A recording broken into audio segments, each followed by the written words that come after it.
An American beauty pageant had a controversial winner. It's a trans woman. Brian Wen entered the Greater Derry Beauty Competition operated by the Miss America organisation.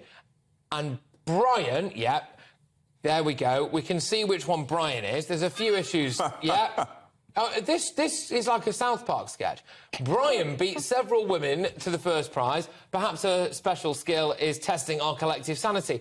To get more on this, I'm joined now by Father Ted creator and legend, a chap I've always wanted to meet, actually, although I'm going to have to do it virtually, Graham Linehan. Graham, thank you very much. I'm just going to be really straightforward about this, and I'm probably going to copy it on social media. There's a few things wrong with this. It's a man who, as I understood it, potentially wasn't traditionally from that area, also isn't particularly beautiful. Your views? Well, you know, like, it would be fine if a woman who looked the way he looks ever won a competition like that, but they don't. The only person, in fact, who could win a competition like that while looking like that is a man. And the thing that people kind of forget about this is it's not just a question of being nice to people and being accommodating, but there was a £7,000 prize award for that competition. And I believe there was also some talk of sponsorship to colleges and that kind of thing. So it's not just a kind of silly competition, although these competitions are, you know, a thing of the past, really, and they are a bit ridiculous. But it has, you know, there's good things if you win it. And that's been stolen from these women, you know. And I noticed as well that the women in the image are seen cheering and applauding. Yeah, that got me as well. That really got me, that, because you can see them. You know that surely, well, either they've been brainwashed into thinking that this is a fantastic thing, or they're just lying. But, I mean, spiked online... No, can I add something to that, Mark? Go on. It's not that they're lying or brainwashed. It's that they know that if they express even a slight bit of annoyance or frustration, their lives will be destroyed by trans rights activists. That's what it's about. You know, these people, they're not just kept in place by social conditioning, they're also kept in place by fear. But I cannot get my head around how utterly mental it is that a fat bloke has won a beauty pageant. Like, seriously. And well, I'm sorry, I'm not, you know, I don't want to... But there is also that element to it. You hit the nail on the head, which is that I'm sorry, but no woman, no biological woman who looked like that would have won that beauty pageant. And there were several... Yeah. I mean, you actually, I think you wrote Father Ted, didn't you? There was the lovely girls element to that, which I thought was fantastic. Yeah. I mean, you actually couldn't write this, could you? No, I mean, people are always saying, are you ever going to write something about all this? And I genuinely think it's kind of next to impossible.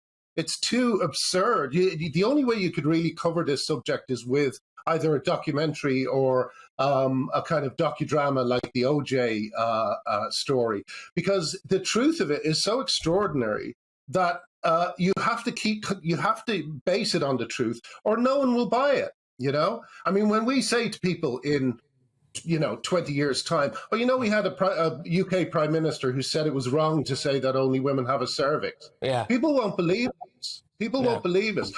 But unfortunately, that's where we are, and it's because this whole kind of gender ideology is so incoherent that. Well, it is incoherent, but it's also gone.